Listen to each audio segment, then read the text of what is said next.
नमस्कार, मैं सीमा दूरदर्शन के युवा जगत कार्यक्रम में आप सबका स्वागत करती हूँ। सीढ़ियाँ उन्हें मुबारक हो जिन्हें सिर्फ छत तक जाना है। मेरी मंजिल तो आसमां है, मुझे रास्ता खुद बनाना है।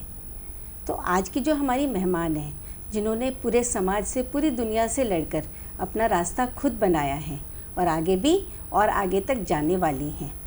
तो आज हम स्वागत करते हैं हमारी मेहमान वीणा शेंद्रे जी, जो कि ट्रांस क्वीन है। नमस्कार वीणा जी। जी नमस्ते। हमारे स्टूडियो में आने के लिए आपका बहुत धन्यवाद। जी थैंक यू सो मच। वीणा जी, शुरू करने से पहले मैं आपसे एक क्वेश्चन पूछना चाहूँगी, क्योंकि चूँकि आप ट्रांस क्वीन हैं तो आप अपने नाम के पहले क्या लगाना पसंद करती हैं? देखिए, मैं अपने नाम के पहले बचपन से ही मैं चाहती थी कि मैं मिस लगाऊं अपने नाम के पहले। तो कहीं जाकर वो काफ़ी सालों बाद वो सपना पूरा हुआ और उस चीज़ को गवर्नमेंट ने भी स्वीकारा, गवर्नमेंट की तरफ से भी वो स्वीकारता में आया और मैं अपने नाम के आगे मिस लगाती हूँ और बड़ा ही खुशी महसूस करती हूँ। तो हम आपको मिस वीणा शेंद्रे जी बोल सकते जी। हैं।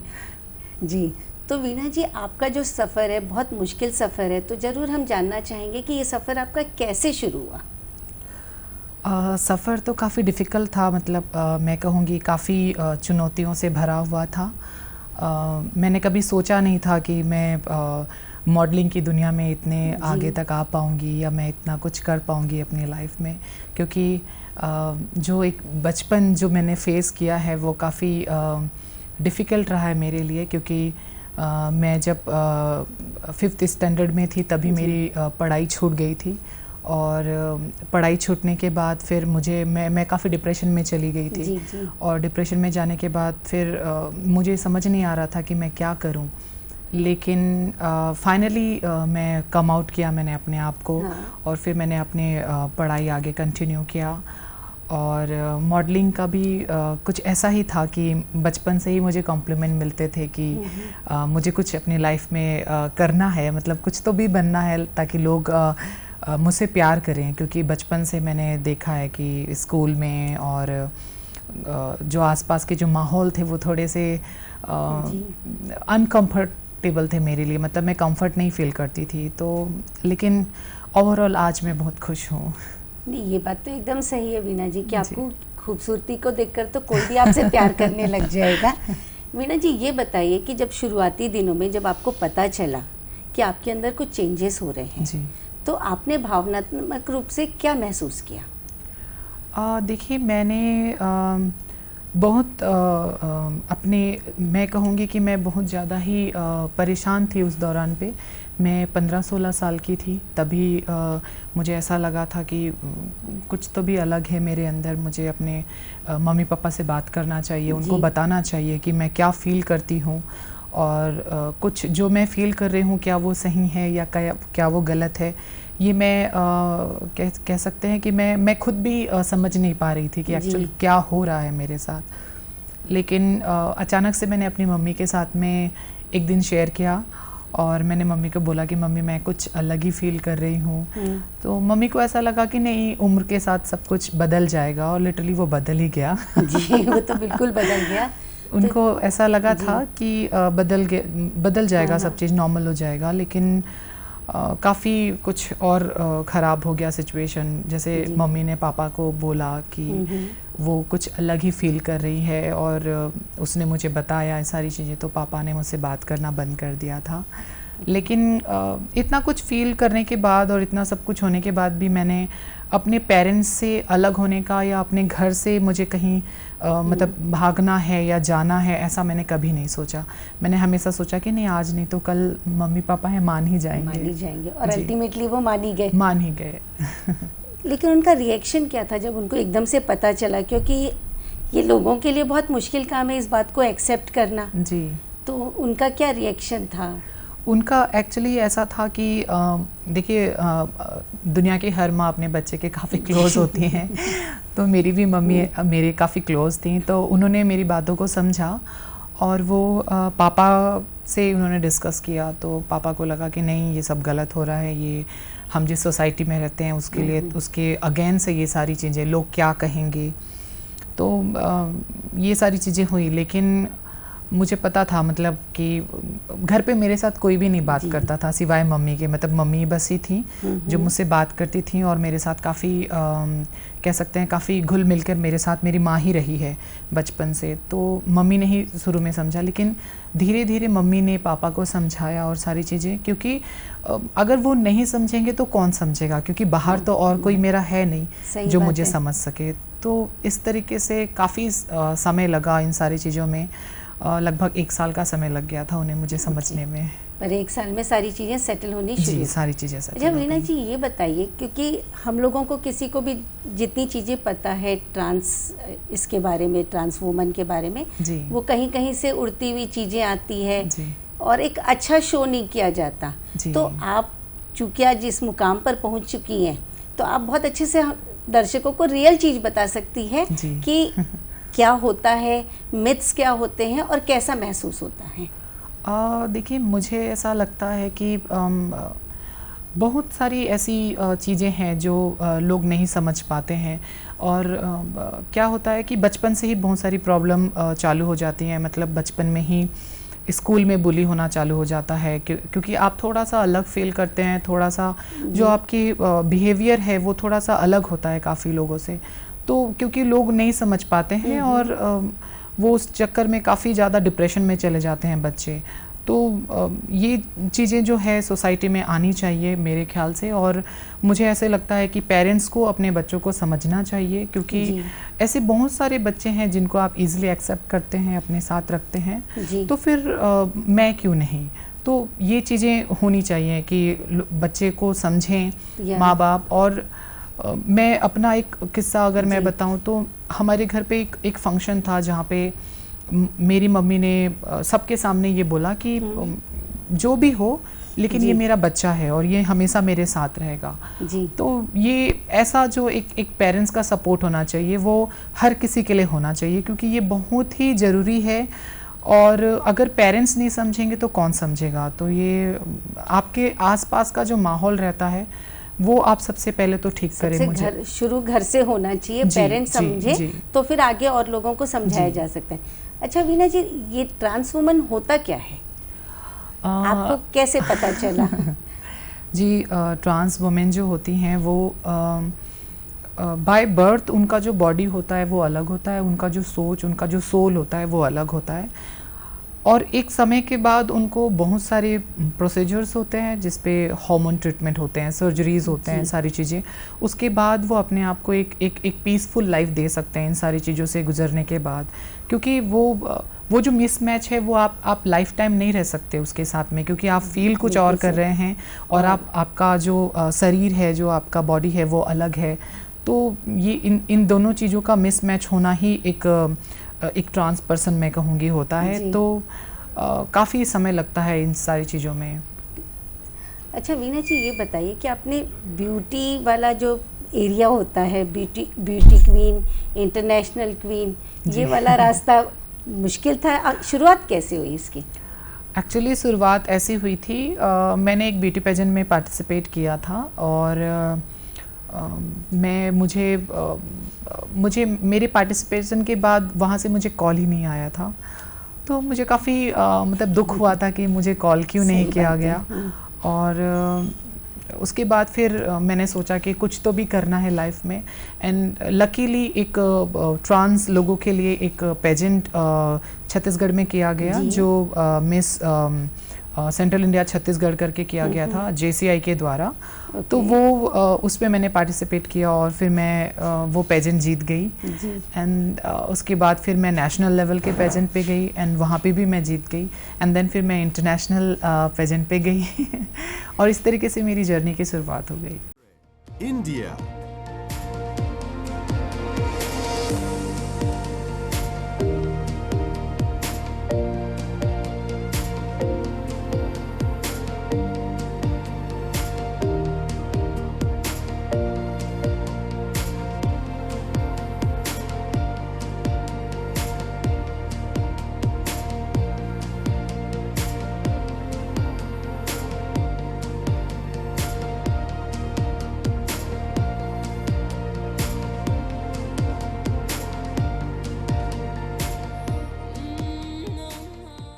इंटरनेशनल पेजेंट तक पहुंचना तो किसी के लिए भी बहुत ही बड़ा सपना होता है जी। और उसके बाद हमने सुना है कि आपकी कोई फिल्म भी आ रही है। हाँ जी, मेरी अभी रिसेंटली एक मूवी आ रही है जिसका नाम है प्रेम युद्ध, और ये पूरी मूवी जो है रायपुर में शूट हुआ है, छत्तीसगढ़ रायपुर में, और मैं एज एन लीड एक्ट्रेस इस मूवी में काम कर रही हूँ। तो ये मेरे लिए काफ़ी खुशी की बात है, काफ़ी गर्व की बात है, क्योंकि अभी तक शायद लोगों ने मुझे बिग स्क्रीन पे नहीं देखा है, तो मे बी बहुत जल्दी वो मुझे देखेंगे।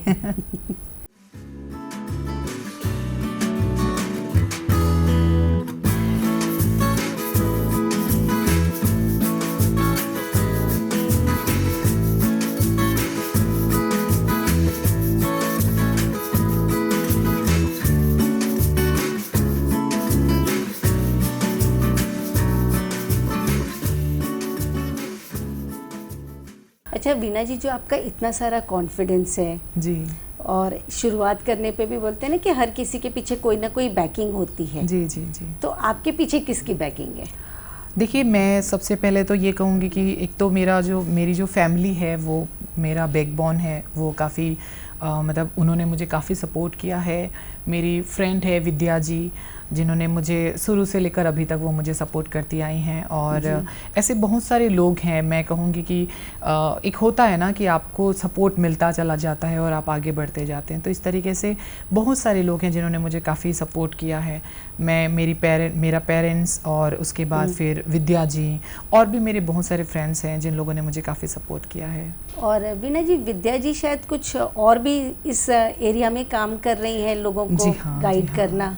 वो अभी लीड कर रही हैं ट्रांस कम्युनिटी को छत्तीसगढ़ में, और वो अभी बहुत सारे ट्रांस लोगों के लिए काम कर रही हैं, रिजर्वेशन और बहुत सारी चीज़ों के लिए छत्तीसगढ़ में काम हुआ है, और उनका खुद का एक संस्था भी है, तो अपना संस्था रन कर रही हैं। वहाँ पे बहुत सारे ट्रांस कम्युनिटी को उन्होंने जॉब दिया है, बहुत सारी चीज़ों को लेके वो अभी काम कर रही हैं, आईडी बनाना, राशन कार्ड बनाना, ऐसी बहुत सारी चीज़ों पे वो काम कर रही हैं।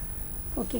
अच्छा वीना जी, जो नए बच्चे होते हैं जी, तो उन बच्चों को कैसे मतलब काउंसल करें या गाइड करें, या उनके घर वालों को है वो बच्चे अपने आप को कैसे समझे अगर कोई बच्चा इन चीज़ों को फेस कर रहा है? जैसे आपने बताया जी कि आपके खुद के लिए भी समझना मुश्किल था, तो आप जब हुए तब तो मुश्किल था ही, लेकिन अब आप लोग तो लोगों को एजुकेट कर सकते हैं। जी बिल्कुल। और हम सब साथ में लग सकते हैं। जी, दरअसल ऐसा है, मैं यही कहूँगी सारे जितने भी पूरे भारतवर्ष के लोगों को मैं यही कहना चाहूँगी कि अगर आप कभी भी कुछ भी ऐसा फील कर रहे हैं कि जो भी है, मतलब आप कुछ भी फील कर रहे हैं, तो सबसे पहले आप अपने पेरेंट्स को जाके बताएं, क्योंकि मुझे लगता है कि वही सबसे पहले आपको समझेंगे, और उनके समझने से और उनके एक्सेप्टेंस से ही आप आगे बढ़ सकते हैं। क्योंकि हो सकता है वो शुरू में आपको डांटें, लेकिन मुझे लगता है एंड ऑफ द डे आप वो हासिल ज़रूर करेंगे जो आप पाना चाहते हैं। तो मैं सारे पेरेंट्स से भी यही कहना चाहूँगी कि अगर कहीं पे भी आपको ऐसा लगता है कि आपका बच्चा थोड़ा सा डिफरेंट फील कर रहा है, तो आप उसे कंफर्ट जोन पे लाएं, आप उन्हें समझाएं, या फिर आप उनसे बातें रखें अपनी, और अपनी जो भी वो फील कर रहा है उन सारी चीज़ों को जानने की कोशिश करें। तो ये बहुत ज़्यादा ज़रूरी है। जैसे अब उनको पता भी चला, चलिए पेरेंट्स को या बच्चों को, तो वो मदद कहाँ से ले या काउंसलिंग कहाँ से ले, कहाँ जाएं वो अपनी शंकाओं का निराकरण करने के लिए? देखिए, ऐसे तो बहुत सारे एग्जाम्पल्स हैं। जैसे मुझे ही बहुत सारे लोग पूछते हैं कि दी हम क्या कर सकते हैं, हम किस तरीके से अपनी लाइफ में आगे बढ़े, मम्मी पापा को कैसे बताएं सारी चीज़ें। तो मैं हमेशा उन्हें यही कहती हूँ कि आप क्या कहते हैं, आप स्लोली स्टार्ट कीजिए, क्योंकि देखिए वो जो एक माइंड सेटअप जो बना हुआ है इतने सालों से, वो सडनली नहीं चेंज हो सकता, आप सडनली उसे ब्रेक नहीं कर सकते। तो ये बहुत ज़रूरी है कि आप क्या कहते हैं, अपने पेरेंट्स को ही बताएं सबसे पहले, क्योंकि अभी यहाँ पे ऐसा कुछ भी ऐसा कहीं पे भी काउंसलिंग सेंटर या ऐसा कोई भी ऐसा संस्था या कोई भी ऐसी जगह नहीं है जहाँ पे आप अपने पेरेंट्स को ले जाएं और समझा सकें। तो मुझे ऐसा लगता है कि उन्हें खुद ही पहल करनी चाहिए कि अपने मम्मी पापा से वो डिस्कस करें एटलीस्ट। और कोई बात नहीं, डांट तो हर किसी को पड़ती है। वो तो दूसरी चीज़ों के लिए भी पड़ती है, इसके लिए पड़ जाएगी। जी। समाज में, क्योंकि समाज से लड़ना जी आपके लिए भी, आपके पेरेंट्स के लिए भी, एक छोटी सी भी चीज़ होती है तो समाज से लड़ना बहुत मुश्किल हो जाता है। फिर ये इतना बड़ा एक्सेप्टेंस, तो आपने अपने आप को समाज में कैसे फिट किया? देखिए, मैंने शुरू में ही कहा जैसे कि मेरी फैमिली ने काफ़ी स्ट्रॉन्ग डिसीजन लिया कि कुछ भी हो जाए, हमारा बच्चा है तो वो हमारे साथ ही रहेगा। तो ये जो चीज़ें हैं वो फिर आपको सोसाइटी में आपको कोई प्रॉब्लम फेस करनी ही नहीं पड़ेगी, क्योंकि आपके पेरेंट्स आपके साथ हैं और आपके जो गार्जियन हैं वो आपको सपोर्ट करते हैं इतना। तो मुझे नहीं लगता कि कहीं आपको और सोसाइटी में एक्सेप्टेंस और वो सारी चीज़ों की ज़रूरत पड़ेगी, क्योंकि आपका जो पहला स्टेप होता है वो घर होता है, और जो भी आप फाइट करते हैं पहले वो घर पे ही करते हैं एक्सेप्टेंस के लिए। अगर आपने घर पे अपने पेरेंट्स को जीत लिया, इसका मतलब आप पूरी दुनिया जीत सकते हैं। पूरी दुनिया को जीत ली। वीना जी, भविष्य में आप क्या करना चाहते हैं? देखिए, मेरी तो अभी मैं कहूँगी मैंने अभी शुरुआत किया है प्रेम युद्ध मूवी के साथ में, और होपफुली मूवी आप सबको बहुत पसंद आए, और आगे बहुत सारी ऐसे प्रोजेक्ट हैं जिसमें मैं काम कर रही हूँ, और मेरा एक सपना रहा बचपन से कि मुझे हीरोइन बनना है। अच्छा वीना जी, जैसे मूवी में आप गए जी, तो वहाँ पे भी तो आपको आलोचनाओं का या फिर डिफ़िकल्टीज फेस करनी पड़ी होगी?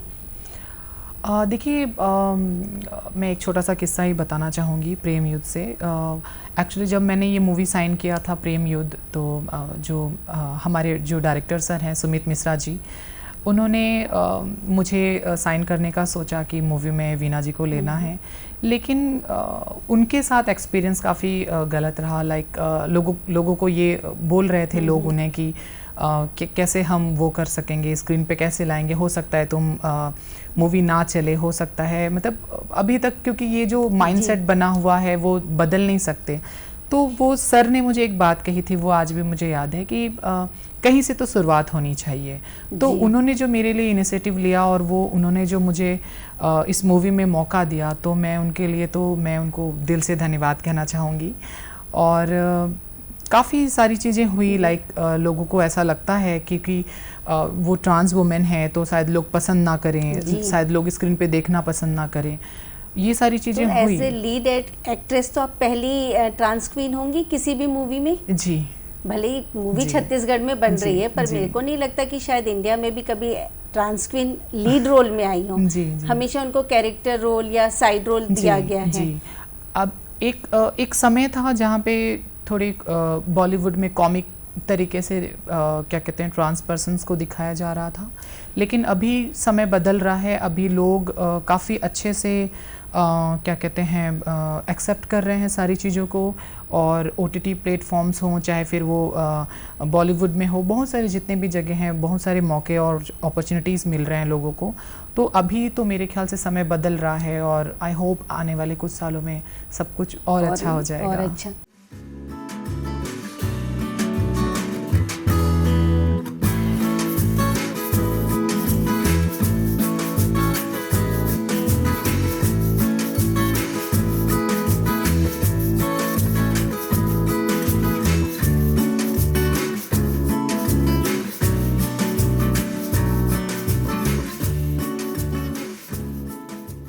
वीना जी, हमेशा एक लड़की का सपना होता है कि कुछ समय के बाद मैं शादी करके सेटल हो जाऊं। जी।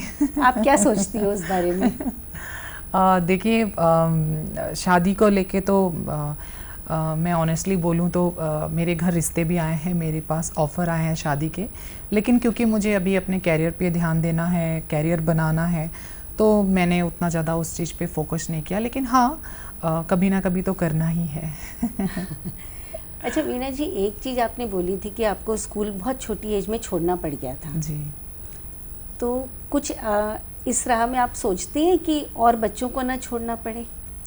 बिल्कुल, मैं ये सोचती हूँ कि जो मैंने फेस किया है वो किसी को फेस ना करना पड़े, क्योंकि पढ़ाई एक ऐसा चीज़ है जो आपके लिए बहुत ज़रूरी है, क्योंकि आपकी पूरी लाइफ है उस एजुकेशन पे, उस चीज़ पे। तो मेरे ख्याल से बच्चों को पढ़ाई नहीं छोड़ना चाहिए, और पढ़ाई तभी नहीं छूटेगा जब माँ बाप अपने बच्चों को समझेंगे। तो फाइनली ये चीज़ बहुत ज़रूरी है कि टीचर और जो पेरेंट्स हैं वो अपने बच्चों को बहुत समझें अच्छे से। टीचर्स और पेरेंट्स, उसके अलावा जैसे स्कूल में हैं, तो आजकल स्कूल में एक लॉ तो बन गया है एज ए लॉ कि किसी के लिए कोई जी। डिस्क्रिमिनेशन नहीं करना जी। पड़ेगा, हर किसी को एक्सेप्टेंस जी। मिलता है, लेकिन क्या ये रियल में हो पाता है? देखिए मेरे केस में तो काफ़ी कुछ मैंने तो अपने बचपन में काफ़ी कुछ फेस किया, लेकिन मैं ये चाहूँगी कि जो बच्चे हैं, जो आने वाले जो बच्चे हैं, उनको ये सारी चीज़ें फेस ना करना पड़े, क्योंकि पढ़ाई का छूट जाना एक बहुत बड़ा कह सकते हैं बहुत बड़ा एक लॉस है, क्योंकि पढ़ाई जो होती है वो आपकी पूंजी होती है, आपकी लाइफ के लिए बहुत बड़ी बहुत ज़रूरी चीज़ होती है। तो वो चीज़ें नहीं होनी चाहिए। और मुझे ऐसे लगता है कि स्कूलों में पेरेंट्स के साथ में टीचर्स की मीटिंग होनी चाहिए, जिसमें टीचर को पेरेंट्स के साथ में डिस्कस करना चाहिए, क्योंकि जब हम छोटे होते हैं तो हमारे जो माँ बाप होते हैं उन्हें ही पता होता है कि हम क्या फ़ील कर रहे हैं, क्योंकि हम तो बच्चे होते हैं, हमें कुछ नहीं पता होता है, लेकिन वो उस टाइम पे फील करते हैं कि वो देखते हैं कि हम कैसे बिहेव कर रहे हैं, हमारे हाल चाल में क्या क्या बदलाव आया है। तो वो उन लोगों को बहुत ज़्यादा ज़रूरी है समझना। और टीचर्स के लिए मैं स्पेशली कहूँगी कि अगर ऐसे कोई बच्चा है क्लासेस में और आप कभी ऐसा कुछ देख रहे हैं, तो आप पेरेंट्स के साथ में एक मीटिंग रखिए, जिस पे आप पेरेंट्स को बता सकें सारी चीज़ें, एजुकेट कर सकें। जी। अच्छा वीणा जी, जाते जाते एक क्वेश्चन बता दीजिएगा कि आप ब्यूटी क्वीन है, तो अपने आप को फिट रखने के लिए आप क्या करती हैं और लोगों को क्या सलाह देती हैं? देखिए मैं डाइट फॉलो करती हूँ, और मुझे बेली डांसिंग का काफ़ी शौक़ है, तो मैं बेली डांसिंग करती हूँ, डाइट फॉलो करती हूँ। और क्योंकि ये हर किसी के लिए ज़रूरी है, ऐसा नहीं है कि मैं ब्यूटी फील्ड से हूँ तो ही मुझे डाइट फॉलो करना चाहिए या फिटनेस रनिंग या जिमिंग करना चाहिए। हर किसी को अपने स्वास्थ्य पे ध्यान देना चाहिए, और मैं तो कहूँगी कि हर किसी को फिट रहना चाहिए। बिल्कुल सही बात है। वीणा जी, आपको देख के लगता है कि आपने जिस तरीके से लड़कर दुनिया से एक अपना अलग मुकाम बनाया है। वीणा जी, आपको देखकर तो कुछ पंक्तियाँ याद आती है। हौसले बुलंद कर रास्तों पर चल दे, मंजिल तो तुझे मिल ही जाएगी, बढ़कर अकेला तू पहल कर, काफिले तो पीछे बन ही जाएगा। तो जिस तरीके से आपने आइकन बन के लोगों को इंस्पायर किया है कि बहुत सारे लोग अब आपके पीछे पीछे आपकी राह में चल सकते हैं और अपने लिए एक नया खूबसूरत सा प्लेटफॉर्म बना सकते हैं, दुनिया की दूसरी चीज़ों पे भी अपने हुनर दिखा सकते हैं। तो हमारे स्टूडियो में आने के लिए आपका बहुत बहुत धन्यवाद जी। Thank you so much. और हमारे दर्शक, आपका भी हमारे साथ इतने समय तक रहने के लिए बहुत बहुत धन्यवाद। नमस्कार।